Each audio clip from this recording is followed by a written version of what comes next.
Hi there, I'm Celmi, and welcome everyone to the 5th episode of my London recreation in Transport Fever 2. Today we will feature King's Cross Station and a little bit of the track layout in front of King's Cross. I will show you, like always, what lines and trains are going in and out of King's Cross Station, and then I go back to the map and explain a little bit of the details and the features of the area I built around King's Cross. So yeah, bear with me through the episode and let's get started.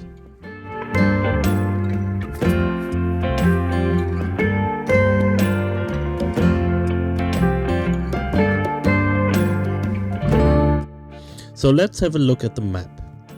Here we can see the city center of London with King's Cross located in the north of the city center, and the tracks of the East Coast Main Line going out of King's Cross heading northwards. Zooming out now a little bit, we can see London in the bottom, and King's Cross is served by many different train operating companies. It is mainly used for intercity services on the East Coast Main Line, and the most prominent one are the LNER services, London North Eastern Railway services, which follow the East Coast Main Line northwards. They have 2 trains per hour going to Edinburgh, while one is a fast service and the other one is a slow service stopping on more stops on the way. Then they have an hourly service towards York or Lincoln and 2 trains per hour going to Leeds. A few trains are extended northwards of Edinburgh towards Inverness, Stirling, Aberdeen or Glasgow. Next we have the Grand Central services, which go non-stop all the way up to Doncaster or York and serve the central area of Great Britain towards York and Sunderland or Doncaster and Bradford interchange. Then we have Hull trains, which serve the East Coast Main Line towards Hull. These Hull trains run between 5 to 7 trains per day, and not in an hourly schedule. So far for the intercity train services. For commuter services, there are Great Northern and Thameslink services towards Cambridge, which run 4 times an hour. So far for the service patterns, let's switch to the game. Alright, so that now that we are back on the map, let's have a look at the station and what happened around here. So we have the City of London here, we have Whitechapel Station from the last episode over here, Canary Wharf is over here, and down there is Victoria Station and Clapham Junction, and King's Cross is located here, right next to St. Pancras Station. St. Pancras Station will get an extra episode in the future. It's still missing some features. The iconic main building, which I might attempt to mod for Transport Fever 2 at some point, but for now I have enough to do with this London rebuild. And yeah, King's Cross Station is located here, and as you can see, it consists of mainly 2 parts. 8 tracks over here, and then it has this little side station which features 3 tracks and is mainly used by commuter services, while these tracks are used by the intercity services. So we can have a look at the line menu. Restricted here to only what's visible, and you can see we have our LNER services to Edinburgh, Leeds and York, our Hull train services to Hull, and we have the Thameslink service to Cambridge, as well as the Great Northern service to Cambridge. I have a historic railway service on here as well, And we have great central services. So let's have a look. And there is already a great central train, diesel train in here. They haven't numbered the wrong way round, so in game here. So that one is platform 1 in real life, and it goes all the way up platform 8. And then we have 9, 10 and 11 over here, which is due to my King's Cross model as separate station. So if you haven't played around with the King's Cross mod yet, maybe I can show you the mod real quick. So I start with an unusual track layout. There is it. 8 tracks or something. 200 meters long. And then all the different parts come as different buildings. So we have a front building here, which we can put on here. We have these left and right pieces, which can be put on here. So we have number 1 for here, and then you need to fill up all these spaces here with 2. Not doing all of that yet. And then we have number 3, which is the end. And then for the other side, we have the left building. It's available in an old and a new version. There should be a new one as well. Give me the new one. There it is, new, right next to it. Which features this iconic new roof over here, and then you can attach the left this triangular module here, and we have the roof somewhere. Oh. Too many modules now. Roof is here, which you can span and which is fully modular. But yeah, this mod is out there already for quite some time, so I assume you guys already know this. Yeah, and here we go.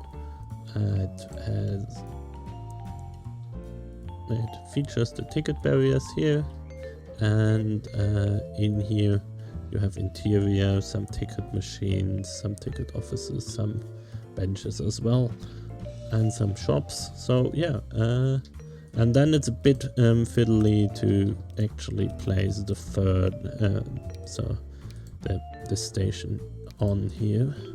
So needs to go the other way around. I think that one is a little bit too long.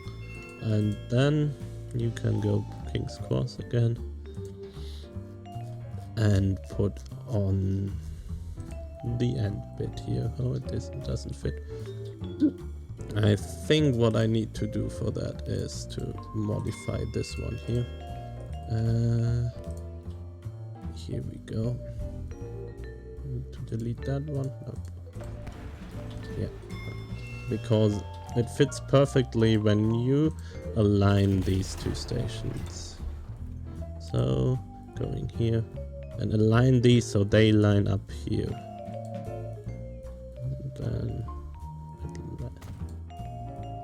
And if you go and try to put in the end now, that should fit. Here you go. That fits. Makes this little. And then next thing, you need also platforms over here to make it right. And then I have an extra roof for that. You can put on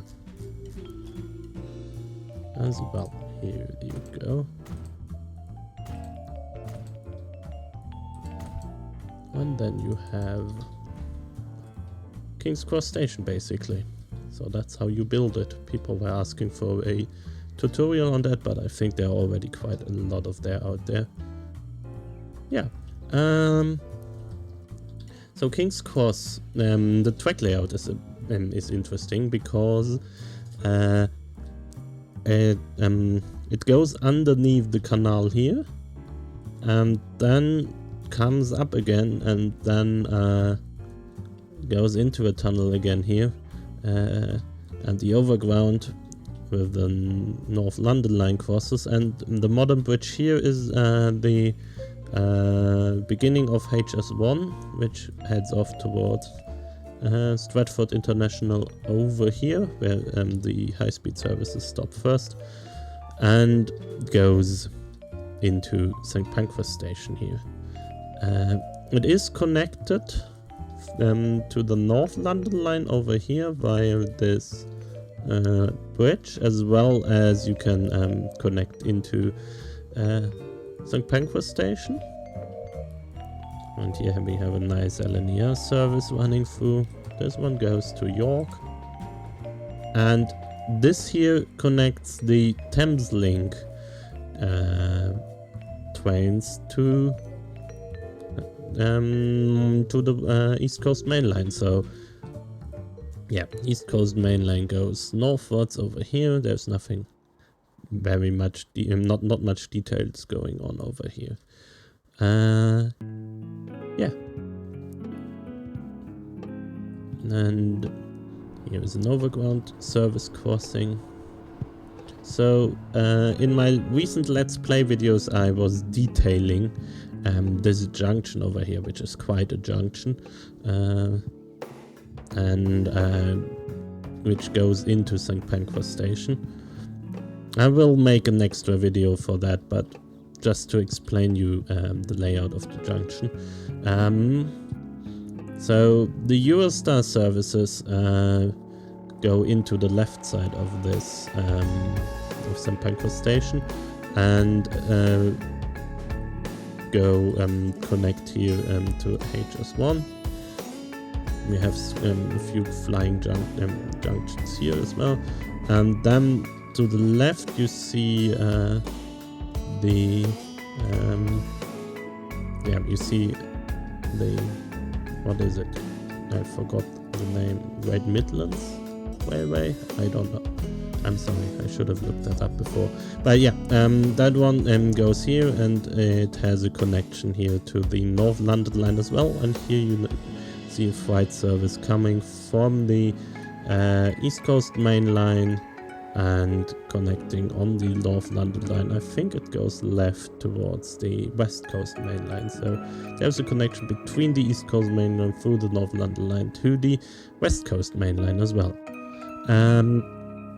Yeah, the area around King's Cross Station was didn't have a good reputation for a long time, and got recently redeveloped. So there's still construction going on.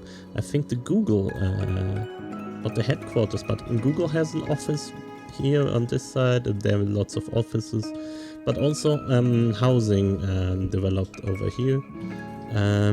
This whole area with also St. Pancras was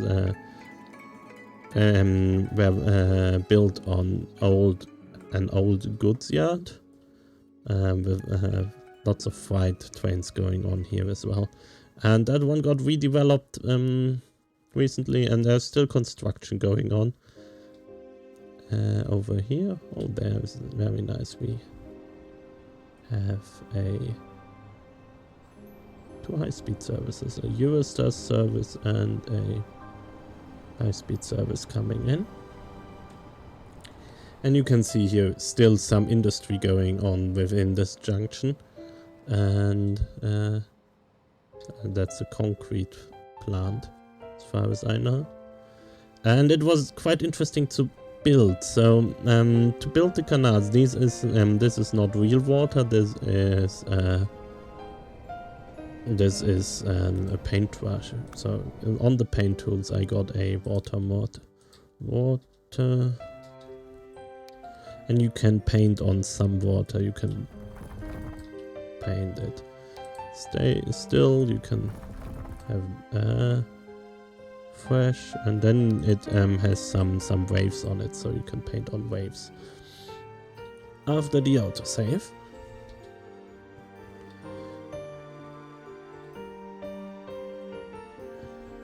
There we go. and it has different waveforms. So the still one, I don't quite like the look of the still one, but I like the look of the ones with the waves that look more realistic. So I put this on here. I flattened out the whole area, and then I built the I marked the corners with these little footpaths, and then I built the bridges over it. This one here was the track layout here that is mainly flat, and then it goes into a tunnel, and then I built, you can see the old tunnel entrances hiding back here, and then I used the Italian tunnel entrances to make it look more pretty. And these ones are Joffrey's viaduct,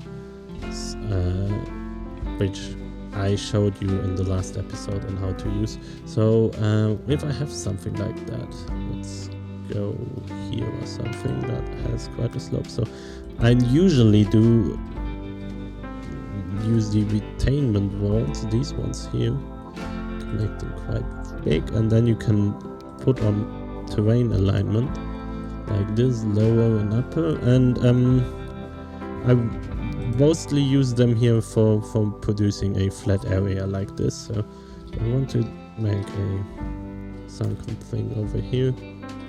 I use this, and then to make a flat area, then I use the streets, the normal street over here, normal street, and put the street on here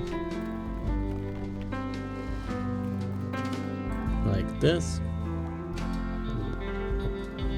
And then you have and then I was covering up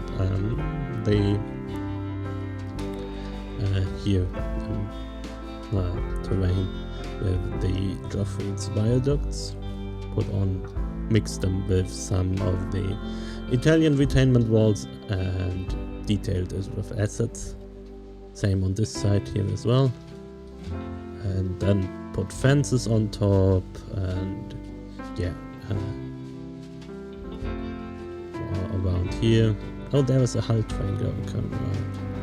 There are only, I think, 6 trains per hour, and not per hour, but per day. But I put them in as an hourly service, as I want them to go in and out.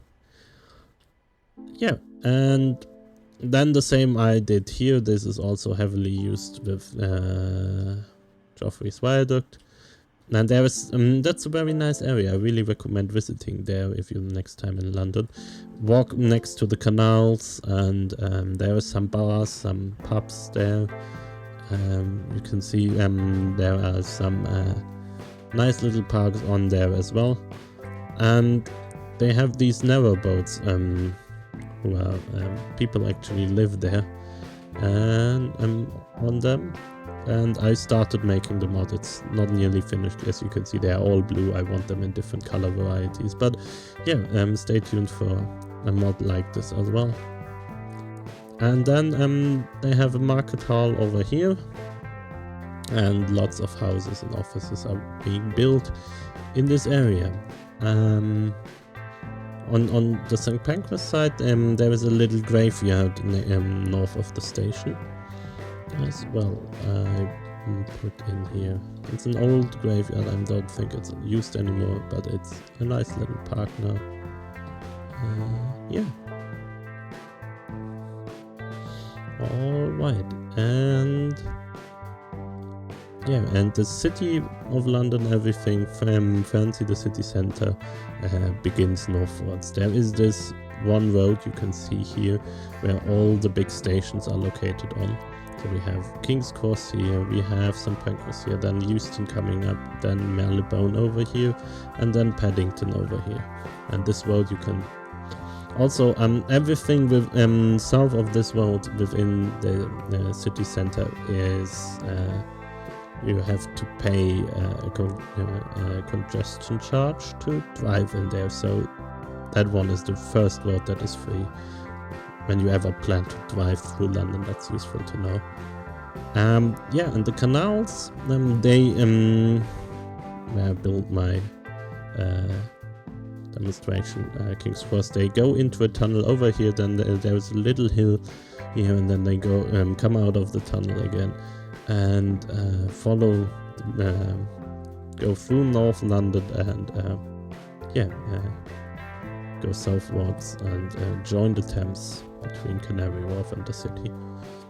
It's a nice walk. I really recommend walking all the way from Mile End Park through Victoria Park to King's Cross, and you get to see a different phase of London. It's really quiet and peaceful to walk there. You walk through many different districts. And I think that's it for today's episode. I hope you enjoyed it so far, and if you haven't already, subscribe to my channel. I plan to do these updates. I put them on Wednesday. I'm not sure if I can keep up the pace and produce them weekly. As you can see right now, it's quite a lot of work to build these little areas within a week, and I think I will focus more on making actual Let's Play videos where you can watch me building in real time, and once I finish I will upload a summary of the area and I will render a few cinematics, and that's what I did today as well. So stay tuned for the cinematics, subscribe to my channels for further updates on my London rebuild project. Leave this video a like and tell me what you think about it in the comments, and see you next time. Cheers, bye.